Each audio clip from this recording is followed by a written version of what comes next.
Welcome back, everybody. Today, I'm going to teach you how to assign tasks in Google Sheets. This is incredibly useful for project management and team collaboration, allowing you to delegate work directly within your spreadsheet without needing external tools. First, open your browser and navigate to workspace.google.com. Once you're there, log into your account using your credentials. Make sure you're using the account that has access to the spreadsheets you need to work with. This step connects you to your Google Workspace dashboard, where all your collaborative tools live. Once you're logged in and viewing your workspace dashboard, you'll see all your available documents and spreadsheets.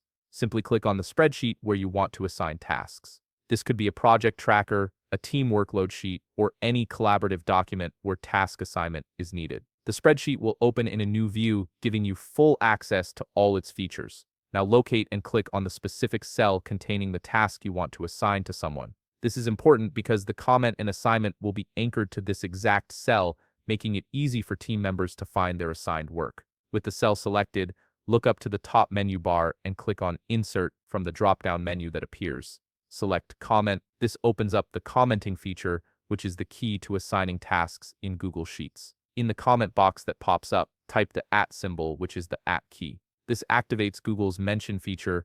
Right after typing start inputting the email address of the user you want to assign the task to. As you type, Google will show you suggestions from your contacts or workspace members. Select the correct person from the list to ensure they get properly notified. After selecting the user, you'll notice a checkbox labeled Assign to appears in the comment box. Make sure to check this box. This is what transforms a regular comment into an actual task assignment. The person you mentioned will receive a notification and the task will appear in their task list. If you need to provide additional context or instructions, you can type a message in the comment box before finalizing. Once everything looks good, click the comment button to complete the assignment, and there you have it. The task is now officially assigned within your Google Sheet, and the designated team member will receive an email notification with all the details they need to get started. If you found this video helpful, please leave a like, subscribe, and see you in the next video.